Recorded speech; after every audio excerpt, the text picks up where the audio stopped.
দৰ্শকসকল, পবিত্ৰ ভাদ মাহত ভগৱানে সকলোৰে মংগল কৰক, সকলোৰে মনৰ আশাবোৰ পূৰ হওক। এই ভাদ মাহত পবিত্ৰ দিনকেইটা আমি নাম কীৰ্তন গাই ভগৱানৰ ভক্তি কৰিয়েই পাৰ কৰোঁ। কিন্তু আপোনালোকে বাৰু জানেনে যে এই ভাদ মাহত এনেকুৱা কিছুমান কাম আছে যিবোৰ কাম আমি ভুলতো কৰিব নালাগে। এনেকুৱা কিছুমান বস্তু আছে যিবোৰ এই পবিত্ৰ মাহত আনক দিলে ঘৰৰ সকলো ধন সম্পত্তিৰ লগতে সুখ সমৃদ্ধিও নোহোৱা হয়। অসমীয়া জাতিৰ বাবে ভাদ মাহটো সকলোতকৈ পবিত্ৰ মাহ। ধৰ্মগ্ৰন্থত উল্লেখ থকা মতে এনেকুৱা কিছুমান কাম আছে যিবোৰ যদি আমি মানি চলিব পাৰোঁ তেন্তে জীৱনত কৰা সকলো পাপৰ পৰা মুক্তি পাব পাৰি। সেইকাৰণে এই পবিত্ৰ ভাদ মাহত যিমান পাৰে ভগৱানৰ ভক্তি কৰক। আৰু কোৱা হয় কেইবিধমান এনেকুৱা বস্তু আছে যিকেইবিধ যদি আপোনালোকে এই ভাদ মাহত দান কৰে তেন্তে তাৰ ফল নিশ্চয় পাব। আজিৰ ভিডিঅ'ত মই আপোনালোকক তাকেই ক'ম। যিসকলে এই ভিডিঅ'টো শেষলৈকে চাব তেওঁলোকৰ জীৱনৰ সকলো সমস্যাই সমাধান হ'ব। স্বাগতম জনাইছোঁ সকলোকে আজিৰ অন্য এটা ভিডিঅ'লৈ। দৰ্শকসকল, আমি সকলোৱে জানো যে ভাদ মাহত পৰম ব্ৰহ্ম ভগৱান বিষ্ণুৱে কৃষ্ণৰ ৰূপত জন্ম লৈছিল। সেইকাৰণে এই পবিত্ৰ মাহত জন্ম হোৱা ল'ৰা ছোৱালী বহুত ভাল ব্যক্তি হয় বুলি কোৱা হয়। ঋষি পুত্ৰই যেতিয়া ৰজা পৰীক্ষিতক তক্ষক নামৰ সাপে খুটি মৰাৰ অভিশাপ দিছিল তেতিয়া শুকমুনিয়ে একেৰাহে 7 দিন আৰু 7 ৰাতি ভাগৱত পঢ়ি শুনাইছিল। তেতিয়াৰ পৰাই ভাদ মাহত ভাগৱত পাঠ কৰাৰ নিয়ম চলি আহিছে।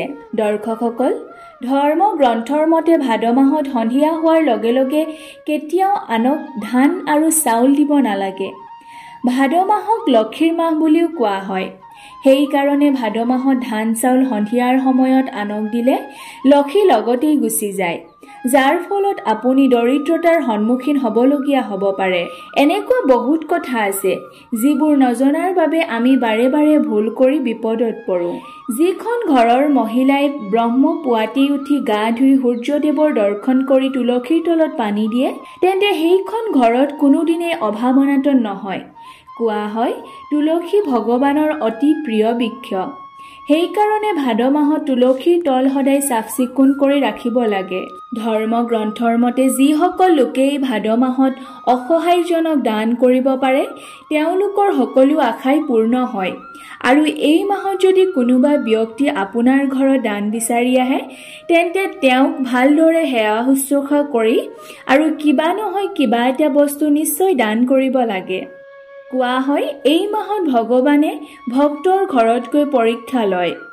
আৰু কোৱা হয় যিবোৰ মানুহ অনবৰতে খং উঠি থাকে, একো কামতেই মন নবহে, অনবৰতে মন অশান্ত হৈ থাকে, ব্যৱসায় বাণিজ্যত লোকচান, টকা পইচা হাতত নোৰোৱা, যিমান কষ্ট কৰিলেও তাৰ ফল নোপোৱা লোকসকলে যদি এই মাহত তিল আৰু গুড় মিশ্ৰণ কৰি তাৰ লাড়ু বনাই কলা ৰঙৰ গাই গৰুক খুৱায় তেন্তে তেওঁৰ সকলো সমস্যাই সমাধান হয়।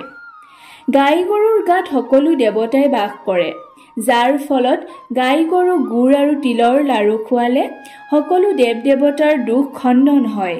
ভাদ মাহত এবাৰ হ'লেও বাকচৰ কাপোৰ ৰ'দত দিব লাগে, তেনে কৰিলে ৰোগৰ পৰা সকাহ পাব পাৰি।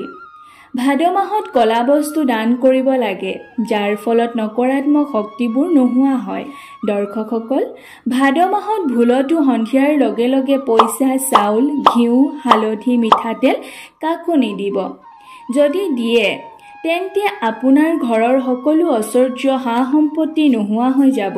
ভাদ মাহত মানুহে যিমান পাৰে অকণমান সময় উলিয়াই ধূপ চাকি জ্বলাই ভগৱানক স্মৰণ কৰিব লাগে আৰু তুলসীৰ পাতেৰে ঘৰখনত পানী ছটিয়াব লাগে। এনে কৰিলে ঘৰৰ নকাৰাত্মক শক্তিবোৰ নোহোৱা হয়। মানুহৰ বেয়া দৃষ্টিৰ পৰা ভগৱানে সদায় ৰক্ষা কৰি থাকিব আৰু ভূত প্ৰেতে স্থান ল'ব নোৱাৰে। দৰ্শকসকল, আমি সকলোৱে ভগৱানক বিশ্বাস কৰোঁ, কিন্তু আধ্যাত্মিকভাৱে তেওঁৰ স্মৰণ নকৰোঁ বা কিছুমান নিয়ম জনাৰ পাছতো আমি মানি নলওঁ।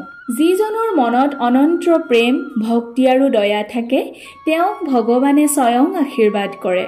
সেইকাৰণে এই ভাদ মাহত যিমান পাৰে ভগৱানৰ ভক্তি কৰক যাতে জীৱনৰ সকলো পাপৰ পৰা মুক্তি পাব পাৰে।